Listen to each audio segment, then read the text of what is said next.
Hello friends, welcome to stock learner. I am your friend Ravi. मैं फिर से एक बार आया हूँ वोडा आइडिया फ़ोन को लेकर।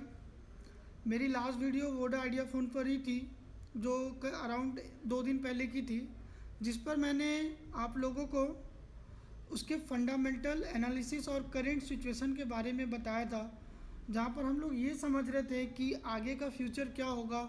क्या हमें इस पर अभी इंट्राडे करना चाहिए या हमें अभी इस पर रुक जाना चाहिए, या फिर अगर लॉन्ग टर्म का व्यू रख रहे हैं तो किस व्यू को आगे सोच कर चलें। वो सब सारा चीज़ मैंने अपने लास्ट वीडियो वोडाफोन आइडिया के में कवर करा था।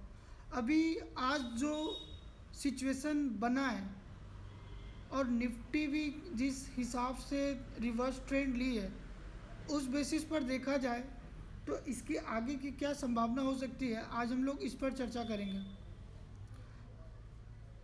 जैसा कि आप देख सकते हैं, आज मार्केट खुलते ही वहाँ से सेम उसी ओपन वे जहाँ पर ओपन हुआ था वहीं पर हाई बनाया और वहीं से लगातार गिरते हुए जस्ट कुछ ही मिनटों में सर्किट पे आ गया, लोअर सर्किट पे, और धीरे धीरे करके वो 9 रुपये के पास गया और फिर वहाँ से एक रिवर्स ट्रेंड मारा।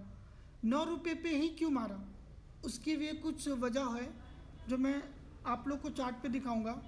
फ़िलहाल अभी मैं आपको ये बताना चाहता हूँ कि इसकी क्लोजिंग 10 रुपये 5 पैसे पर हुई है और अभी हम लोग NSE की वेबसाइट पर है, जहाँ पर हम लोग देख सकते हैं कि डिलीवरी की परसेंटेज बहुत ही कम है, अराउंड 23% पकड़ के चलिए।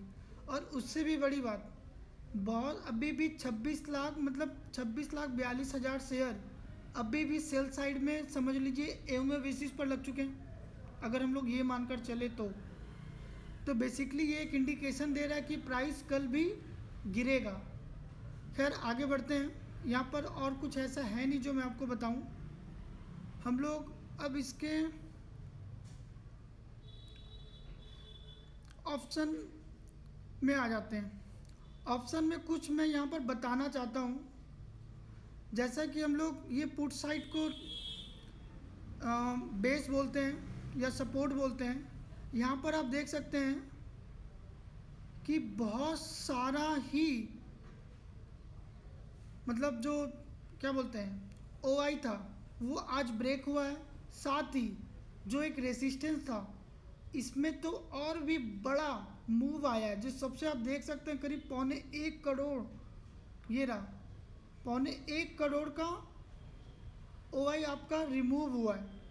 अगर हम लोग देखें तो ये एक सारा इंडिकेशन दे रहा है कि हम लोग को बहुत जल्दी यहाँ से निकल जाना चाहिए, या फिर अगर आपको मौका मिले फर्दर फ्यूचर में कुछ रेंज पर, जो मैं रेंज आपको बताऊंगा, वहाँ पर अगर जाता दिखे तो आप अपने वैल्यूएशन को एवरेज भी कर सकते हैं। फिलहाल हम लोग आगे बढ़ते हैं।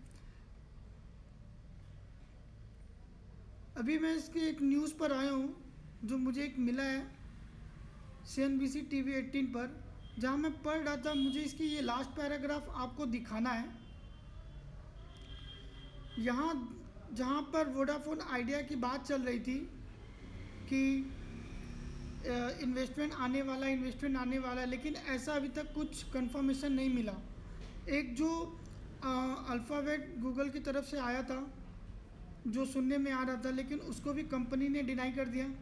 साथ ही इसी दौरान ये आज की रिपोर्ट है, ब्लॉग है, जिसमें ये सुना जा रहा है कि सुप्रीम कोर्ट से वापस ये बोला जा रहा है कि टेलीकॉम डिपार्टमेंट को कि आप AGR ड्यूज़ को कलेक्ट करें।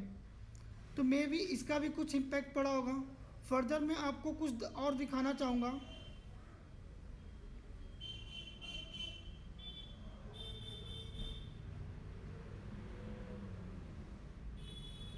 अभी हम लोग आ जाते हैं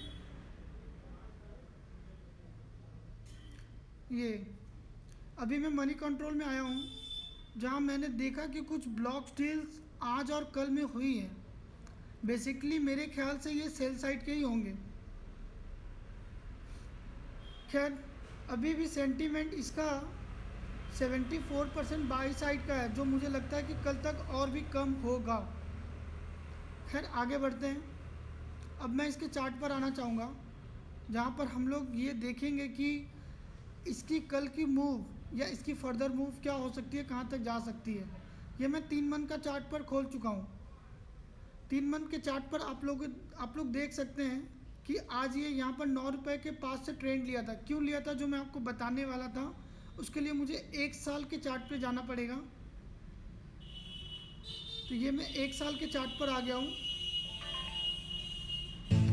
ये आप देख लीजिए, ये जो 9 रुपये का एक यहाँ पर मैं बोल रहा था कि यहाँ से ही क्यों लिया, हालांकि इसके नीचे भी जा सकता था, लेकिन आप लोग अगर यहाँ पर देखेंगे तो लास्ट 9 के प्राइस पर ये 3 बार रेसिस्टेंस ले चुका था।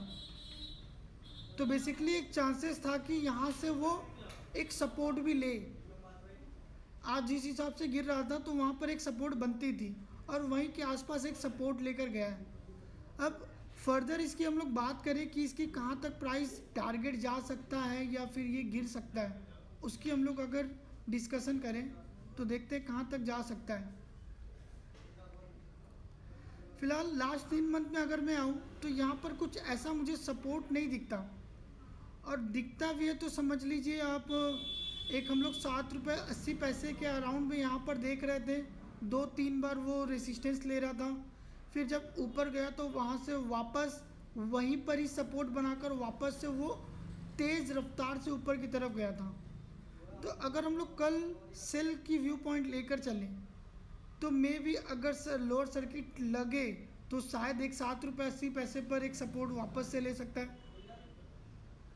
तो फिलहाल आगे हम लोग बढ़ते हैं। जैसे कि हम लोग RSI लेवल में आपको लास्ट वीडियो में बताया था कि बहुत ही हाईली अपर बॉट जोन में था, जो अभी भी अपर बॉट जोन में ही है, जो मे भी फर्दर और नीचे की तरफ आए। अब ऐसा कुछ न्यूज़ कंफर्मेशन है नहीं कि आगे का कुछ ये इन्वेस्टमेंट को लेकर जो कुछ कंफर्मेशन है नहीं, तो मे भी कुछ यहाँ पर लोग अब पैनिक कर रहे हैं। और मैकडी की भी अगर मैं देखूँ तो ये अब ये वापस से रिवर्सल की तरफ ट्रेंड मार रहा है, नीचे डाउनवर्ड की तरफ। तो ये सब सारे चीज़ें एक इंडिकेशन दे रही कि कल भी मे भी प्राइस नीचे की तरफ मूव करें। तो हम लोग अगर कल नीचे की तरफ वैल्यूएशन जा रही है तो हम लोग ये कोशिश करें कि या तो इससे दूर रहें, या फिर अगर ट्रेड लें तो आप ऑप्शन में जाकर ट्रेड ले सकते हैं, या फिर अगर आपको 7 रुपये 80 पैसे या 8 रुपये के पास आता हुआ मिले तो आप वहाँ पर एक पोजीशन बनाकर 10 पैसे 20 रुपये या 7 रुपये 80 पैसे के नीचे एक स्टॉप लॉस लगाकर आप आगे की तरफ फर्दर सोच सकते हैं अगर कुछ मूव आए तो। या बेटर अगर आप सेल व्यू बनाकर चल रहे हैं तो फिर आप ऑप्शन में जाकर सेल कर सकते हैं कुछ स्टॉप लॉस मार्जिन को रख कर। स्टॉप लॉस अगर सपोज़ आज 10 रुपये 5 पैसे में बंद हुआ है, आज 10 रुपये 5 पैसे में बंद हुआ है, अगर कल को इसके नीचे खुले तो आप ऊपर में अगर सेल करके चल रहे हैं तो 10 रुपये 5 पैसे या 10 रुपये 10 पैसे पर एक स्टॉप लॉस लगा कर चल सकते हैं सेल व्यू की तरफ, जो आपको 9 रुपये और सेकेंड 7 रुपये 80 पैसे तक टारगेट लेकर जा सकता है। सो फिलहाल इस वीडियो में इतना ही। Thank you for watching my video.